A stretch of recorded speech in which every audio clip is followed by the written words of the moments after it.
Bonjour à tous, aujourd'hui je vous présente une recette de craquelés ou de crinkles, qui sont des petits gâteaux super bons, qui ressemblent un petit peu à des macarons et en même temps à des cookies, qu'on peut faire au chocolat, au citron, c'est ce que j'ai déjà essayé, et là une copine m'a donné la recette pour les faire avec de la pistache.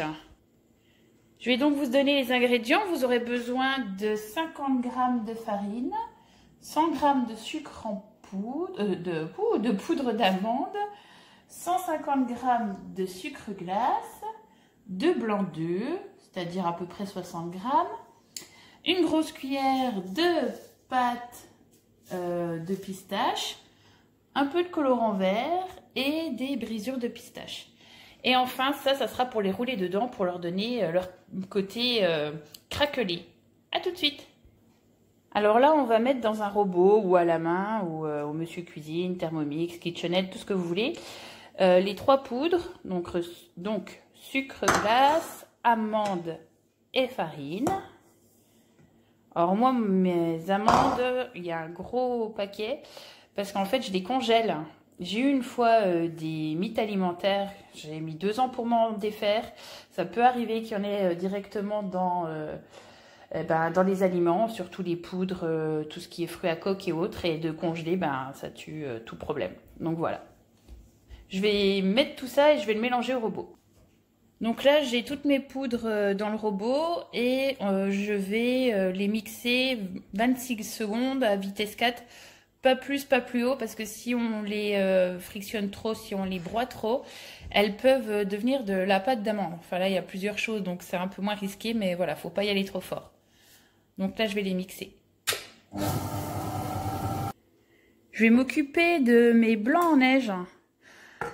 Pendant ce temps, bon, je vais peut-être me faire lyncher, mais c'est vrai que moi, tout ce qui est même Thermomix ou Monsieur Cuisine ou autre, franchement, j'ai beaucoup de mal à ce que les œufs tiennent, ils rentrent de l'eau, ou il faut donner des coups de turbo, ou faire chauffer en même temps, enfin la galère. Et c'est vrai, c'est pas pour faire de la pub, hein, mais ce type d'appareil pour monter les blancs, c'est juste du bonheur. Donc on commence à les monter tranquillement pendant une bonne minute, tout doucement, parce que si on les monte trop tôt, et en fait ça va faire des grosses bulles, ils vont rendre quand même un petit peu d'eau aussi, être moins ferme. Je rappelle qu'il ne faut jamais mettre de sel pour démarrer, sinon ça les liquéfie. Un petit peu de sucre éventuellement pour les serrer à la fin, mais bon, dans cette recette, il n'y en a pas forcément besoin.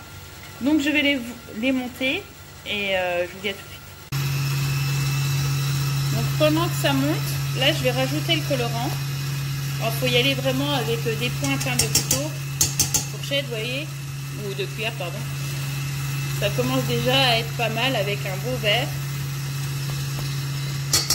Je vais pas forcément en rajouter, parce que là on est vraiment pas mal. Alors j'avais choisi un vert rose, je crois. Je vais essayer de faire la mise au point.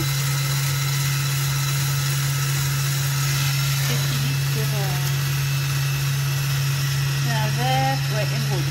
Alors si vous avez du colorant sur les mains, surtout ne mettez pas vos mains sous l'eau. Essuyez-les directement avec un linge, essayez au maximum parce que si on les passe sous l'eau, après c'est soluble et ça va vraiment vous tacher les doigts. Donc là, je monte encore à la pleine puissance mon robot pour que mes œufs soient vraiment bien montés. Et après, je vais les incorporer à la préparation.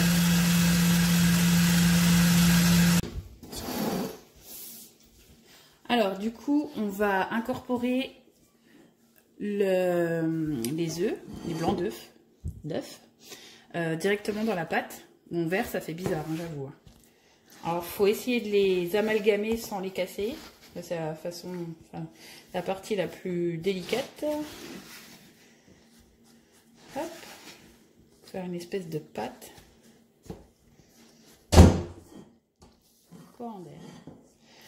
Voilà, on est généreux. Hop. C'est vraiment contrariant d'incorporer des œufs en neige vert, décidément. Mais c'est ce qui va faire toute la beauté du craquelé pour sa dégustation.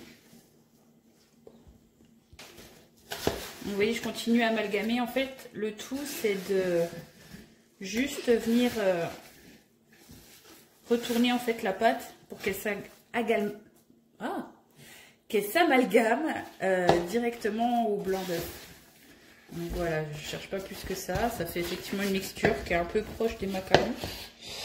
Et je vais finir avec le blanc qui me reste pour finir la préparation.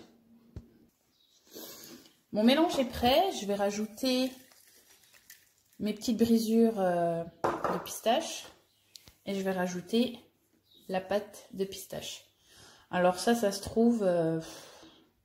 moi, j'achète ça chez un commerçant qui vend aux pros et aux particuliers dans le domaine de la pâtisserie. Mais je ne sais pas, vous pouvez en acheter dans des magasins similaires ou peut-être que dans les grandes surfaces, ils en vendent. J'avoue que je n'ai pas trop regardé. Il y en a, pistache est un produit cher, mais voilà, il faut en incorporer une bonne cuillère à café. Moi, j'ai été généreuse. Donc après, il faut mélanger ça bien correctement, délicatement. Donc voilà, la préparation est terminée, elle est homogène.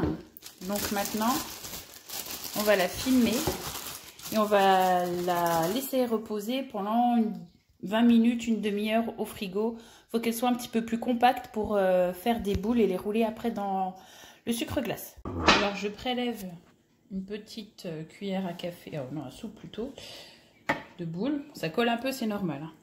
Je la prends dans mes mains, délicatement je boule. Et hop, dans le sucre glace. Je fais attention d'en mettre partout. Après, je la prends et je viens la déposer sur mon tapis. Tout simplement, vous faites ça avec toute la pâte.